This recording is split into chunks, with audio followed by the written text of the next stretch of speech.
Hello दोस्तों, welcome back to leverage consultant. चलिए आज के इस वीडियो में बात करते हैं कि फ्राइडे का मार्केट किस तरीके से हो सकता है। तो सबसे पहले आपको एक अपडेट देनी थी आज, और अपडेट ये है कि जैसा कि आपको पता है कि अभी बजट जो आ रहा है अपना, वो बजट पेश होगा अपना 1 फ़रवरी को, और 1 फ़रवरी को अभी आ रहा है सैटरडे। ठीक है, तो अभी क्या होगा, एक स्पेशल सेशन होने वाला है सैटरडे को। ठीक है, तो ये सेशन कब होगा, ये सेम वैसे ही होगा जैसे अपना एक नॉर्मल डे चलता है। ठीक है, same as it is session रहेगा। लाइक 9:15 पे स्टार्ट होगा, वही 3:30 तक जो है कंप्लीट सेशन रहने वाला है। तो यानी कि अब की बार इस सैटरडे को क्या होना है, लाइव ट्रेडिंग सेशन होने वाला है, यानी कि मार्केट जो है बिल्कुल ओपन होने वाला है। तो अब कल भी मार्केट खुलेगा और परसों भी मार्केट खुलेगा। ठीक है, तो जैसा कि आपको देखा गया कि अपने बजट में देखा होगा, मोस्टली क्या होता है कि काफ़ी बड़े मूव आते हैं। आपने ये चीज़ नोटिस करी होगी, है ना। तो इस चक्कर में लास्ट ईयर भी काफ़ी लोगों ने पैसा लगाया था, बट वो मूव जनरेट नहीं हो पाया जितना वो होना चाहिए था।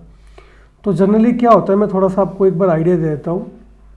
पहली चीज़, जो बजट वाला दिन होता है ना, जैसे कि अभी 1 फरवरी को बजट है ना, तो 1 फरवरी से पहले जस्ट यानी कि 31 जनवरी को जो मार्केट क्लोज होता है जिस भी लेवल से, ठीक है, मैंने जो एक ऑब्जर्वेशन किया है, मैं जस्ट आपको वो बता रहा हूँ कि मैंने क्या ऑब्जर्वेशन किया है।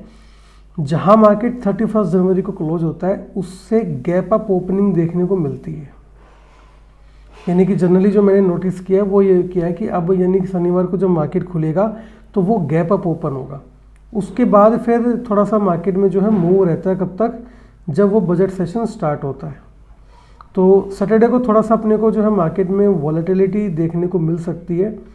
ठीक है, तो उसमें उसके रिगार्डिंग जो वीडियो होगा वो मैं आपको कल बना के दूंगा वीडियो, यानी कि टुमारो जो है वो वीडियो आने वाला है। उसमें हम क्या क्या बात करेंगे, लास्ट के 2-3 सेशन जो बजट के हो चुके हैं, ठीक है, उन सेशंस को देख लेंगे एक बार, उनमें किस तरीके का मूव आया है और कैसे हमने उसको टैकल किया। ठीक है, और कल क्या एक्सपेक्टेशन हो सकती है, मतलब सैटरडे को क्या एक्सपेक्टेशन होती है, उसके बारे में बात कर लेंगे। बट यहाँ पे सबसे इंपॉर्टेंट चीज़ ध्यान रखिए, बजट वाले दिन जो मैंने देखा है गैप अप ओपनिंग होती है। दूसरा, कई लोग है ना, एक सबसे बड़ी गलती इसके अंदर क्या करते हैं, सबसे बड़ी मिस्टेक ये करते हैं कि वो है ना क्वांटिटी बढ़ा लेते हैं कि भाई हमने जो लॉस किया है ना, उस लॉस को रिकवर करने के लिए सबसे अच्छा मौका है, और ये मौका साल में एक बार आता है, तो बेटर होगा क्वांटिटी को हम क्या करें, इंक्रीज करें। क्वांटिटी इंक्रीज करने के चक्कर में वो उस दिन क्या करते हैं, बड़ा लॉस लेके जाते हैं। तो ये वाली गलती बिल्कुल भी नहीं करनी है। मार्केट में तुक्का लगाने की कोशिश नहीं करनी है। ठीक है, हाँ, तुक्के से याद आया कि एक बंदे ने कमेंट किया था वीडियो के अंदर कि आपका जो 5 मिनट वाला सेटअप तुक्का है। भाई बिल्कुल तुक्का है, आप यूज मत करो। ठीक है, मैं आपको यही कहूँगा तुक्के से दूर रहो, क्योंकि तुक्का जो होता है ना वो फिर आपके लिए सही नहीं रहेगा। और इस तुक्के के लिए फिर मैंने आपसे मोटी रकम मांग रखी है, राइट, तो फिर उससे मेरा लॉस हो जाएगा। तो तुक्का तो आपको यूज नहीं करना चाहिए। बाकी समझदार हो, खैर सब चलता रहता है। तो मैं एक ही बात बोलूँगा, स्ट्रेटेजी कोई भी हो, इस बात के ऊपर कि स्ट्रेटेजी कोई भी हो, जब तक आप उसको 7 डे यूज ना करें विदाउट मनी, तब तक उसके ऊपर बिलीव ना करें। ठीक है, चाहे वो स्ट्रेटेजी मैंने बताई हो, चाहे आपने खुद डिजाइन की हो, कुछ भी हो, पहले उसको 7 दिन तक फ्रंट टेस्टिंग, बैक टेस्टिंग सब कुछ कीजिए, उसके बाद ही उसके अंदर काम कीजिए। अब बजट वाले दिन भी ये स्ट्रेटेजी काम कर सकती है, इस चीज़ का भी ध्यान रखिएगा। तो बजट के ऊपर फोकस रखिएगा, स्ट्रेटेजी के ऊपर, आपके लिए काम करे तो आप उससे यूज कर लेना, नहीं करे छोड़ देना, क्या दिक्कत है। चलिए आगे बात करते हैं, एनालिसिस के बारे में देख लेते हैं एक बार। तो देखिए अभी बैंक निफ्टी के चार्ट पे हम लोग हैं। बैंक निफ्टी का चार्ट आपको दिख रहा है कि आज कैंडल थोड़ी आपको बड़ी दिख रही होंगे ना, बट दोस्तों आज हमने बैंक निफ्टी में काम नहीं किया। हालांकि सेटअप है अपना, 5 मिनट का सेटअप है, ये हाई है, ये लो है, तो लो तो टूटा ही नहीं, तो बेरिस जाने का मतलब ही नहीं है। हाई टूटा है तो ये वाला मोमेंटम आया जो कि काफ़ी शानदार था।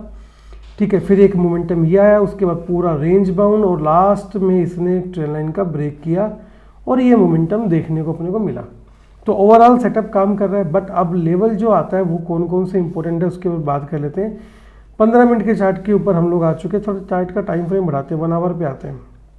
यहाँ देखिए, यहाँ पे एक सेलिंग एरिया आ रहा है अपने पास, पूरा ही सेलिंग एरिया है, यहाँ से लेके और यहाँ तक का 49,560 तक का एक सेलिंग एरिया है। तो कल क्या ध्यान रखना है अपने को, कल अपने को ये ध्यान रखना है कि अगर इस सेलिंग एरिया को मार्केट क्रॉस करता है, 49,560 के ऊपर जाके काम करता है, तो एक पॉसिबल मूव हो सकता है जो कि इसको अप्रॉक्सीमेट 50,000 के आसपास ले जाए, पहली चीज़।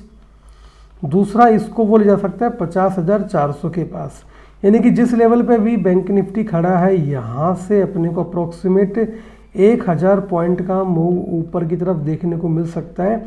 कंडीशन इज दैट कि 49,560 should be broken with good volume, अच्छी वॉल्यूम के साथ ये ब्रेक होना चाहिए, तभी वो मूव अपने को देखने को मिलेगा। ठीक है, और जब तक इस लेवल के ऊपर ब्रेक नहीं करता है, यहाँ पे अपने को बुलिश नहीं होना है। मेरी बात समझ में आ गई? उम्मीद करता हूँ आ गई होगी। और अगर यहाँ से नीचे गिरता है तो पहला टारगेट 49,000 का, दूसरा टारगेट 48,800 का और तीसरा टारगेट 48,480 का। ये 3 टारगेट हम नीचे की तरफ लेके चलेंगे बैंक निफ्टी के अंदर। ठीक है, चलिए फिर निफ्टी के बारे में बात करते हैं। फिर निफ्टी में किस तरीके का मोमेंटम रहा आज, तो 1 आवर का चार्ट है। 1 आवर के चार्ट में कल मैंने आपको बताया था, आपको याद होगा ये लेवल, कितने लोगों को याद है मुझे पता नहीं आप में से, बट ये लेवल हम लोगों ने कल डिसाइड किया था। और एक बार मैं 5 मिनट के टाइम फ्रेम पे ले जाके दिखा देता हूँ कि ये लेवल कैसे यूज करना था। देखिए, इस लेवल के ऊपर कैंडल आया पहला 5 मिनट का, बट यहाँ पे अगर आप देखोगे तो पूरा रेंज बाउंड है 5 मिनट की कैंडल के अंदर। तो इसने 5 मिनट की कैंडल को अच्छे से ब्रेक किया, यानी लास्ट में ब्रेक किया भाई यहाँ पे। ठीक है, ये जो ब्रेक किया इसने अप्रोक्सीमेट 3:15 पे, तो ये अपने लिए इलॉजिकल है, कोई वैल्यू नहीं। तो फिर निफ्टी के अंदर कुछ खास मोमेंटम आज देखने को नहीं मिला। ऑलमोस्ट कहेंगे तो 95% जो है साइडवेज ही रहा है आज ये। तो कल इसके अंदर धमाका हो सकता है, ध्यान रखिएगा, थोड़ा नज़र बना के रखिएगा, क्योंकि आज साइडवेज रहे तो चांसेज है कि कल ये ब्रेक करके अच्छा मोमेंटम दे दे। अब जो इसके अंदर नेक्स्ट टारगेट अपने को देखने को मिलेगा वो 23,300 का पहला टारगेट और 23,524 का दूसरा टारगेट। ये 2 टारगेट देखने को मिलेंगे। अगर यहाँ से भी निकला तो फिर 800 के लिए जो है 720 के लिए जो है ये फाइट करेगा। फिर यहाँ से बेरिश जाने के लिए इसको मिनिमम 23,000 के नीचे जाने दे, तभी बेरिश मूव बनेगा। अदरवाइज अपने को जैसा कि आप देख रहे हो हर एक डिप के ऊपर बाइंग देखने को मिल रही है, तो ये चीज़ अपने को फिर देखने को मिलेगी। ठीक है, ये वाली चीज़ समझ में आई होगी आपको। चलिए मिड कैप के बारे में देख लेते हैं, मिड कैप ने किस तरीके का मोमेंटम किया। तो मिड कैप का एक बार 5 मिनट का चार्ट देख लेते हैं।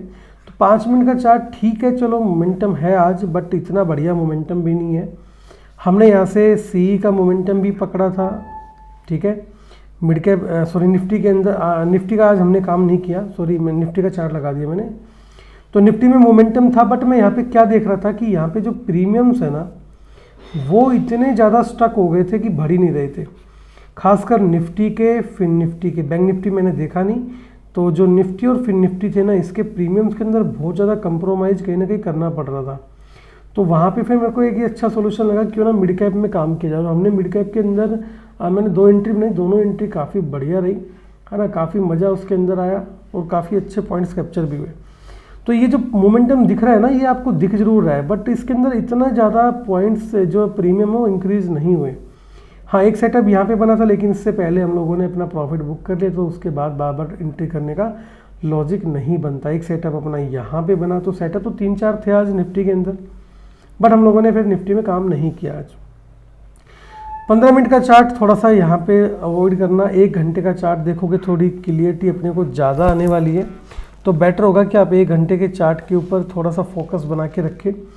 यहाँ पे अगर हम लेवल्स को ढंग से लगाए तो आपको दिखेगा कि एक ट्रेंड लाइन ज़रूर है यहाँ पे, बहुत बढ़िया ट्रेंड लाइन है, और यहाँ पे ही मार्केट ने क्लोजिंग दिया है। तो अब जो नेक्स्ट टारगेट पॉसिबल है निफ्टी के अंदर, वो है इस लेवल का, यानी कि 23,400, यानी कि 100 पॉइंट की रेंज में ये मूव कर सकता है ऊपर की तरफ। और अगर और ऊपर निकला तो फिर टारगेट अगला रहेगा 500 का, यानी कि हर 100 पॉइंट के ऊपर टारगेट दिख रहे हैं। फिर 600 का, ऐसे करके हर 100 पॉइंट के ऊपर रेजिस्टेंस अपने को देखने को मिल रहा है। और यहाँ पे एक ट्रेंड लाइन जो है बहुत बढ़िया मुझे लग रहा है, मेरे हिसाब से लगा लेना चाहिए चार्ट के ऊपर। बहुत ही शानदार ट्रेंड लाइन है। देखिए 5 मिनट के ऊपर करूँगा तो और क्लियरिटी आएगी। देखिए काफ़ी अच्छा ट्रेंड लाइन बन के आ रहा है, तो ट्रेंड लाइन को मार्क कर लीजिए। अगर इस ट्रेंड लाइन को मार्केट ब्रेक करके निकलता है तो फिर 23,000 तक के जो टारगेट है अपने को निफ्टी में देखने को मिल सकते हैं।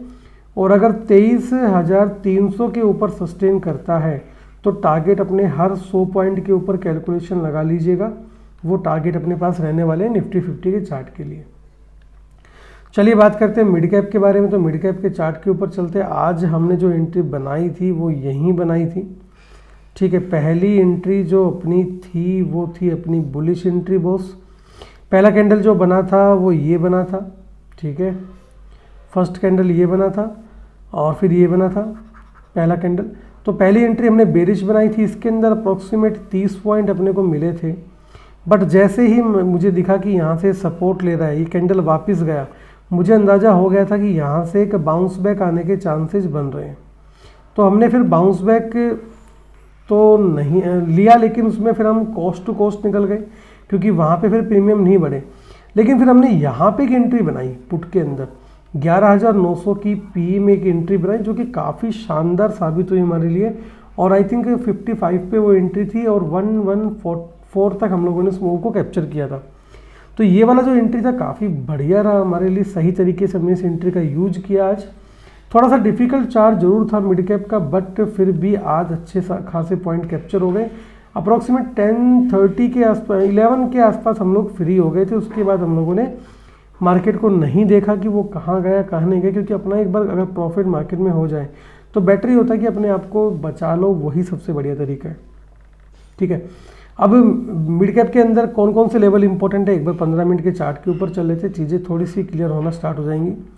यहाँ पे देखिए आपको थोड़ा सा गैप दिखेगा, मैं गैप एरिया अभी मार्क भी कर देता हूँ आपके सामने। एक टारगेट ये रहेगा ऊपर की तरफ, और जो सेकंड टारगेट रहेगा वो रहेगा अपना 12,040 का लेवल। नीचे के लिए थोड़ा सा मुझे लग रहा है अभी वेट करना ज़रूरी है। नीचे मार्केट उस तरीके से दिख नहीं रहा है जिस तरीके से हम लोग इसको सोच पा रहे हैं। तो अभी सपोर्ट तो इसने सही लिया आज, बट कल की ओपनिंग भी काफ़ी ज़्यादा इंपॉर्टेंट है मिड कैप के अंदर। तो मेरे हिसाब से टारगेट जो डिफाइन करेंगे ऊपर का कुछ इस प्रकार करेंगे कि अगर ये यहाँ से 11,960 के ऊपर निकला, ठीक है, 11,960 के ऊपर निकला तो चांसेस है कि 12,040 और 12,213 ये दो टारगेट हिट कर सकता है। और अगर ये ट्रेंड लाइन को तोड़ के निकलता है तो फिर पहला टारगेट जो रहेगा 11,630 का और दूसरा जो टारगेट रहेगा 11,580 का। ये दो टारगेट प्लान कर सकते हैं मिड कैप निफ्टी के अंदर। चलिए दोस्तों, आज के वीडियो में इतना ही, मिलेंगे आपसे नेक्स्ट वीडियो में। Thank you so much for watching this video. Have a great day.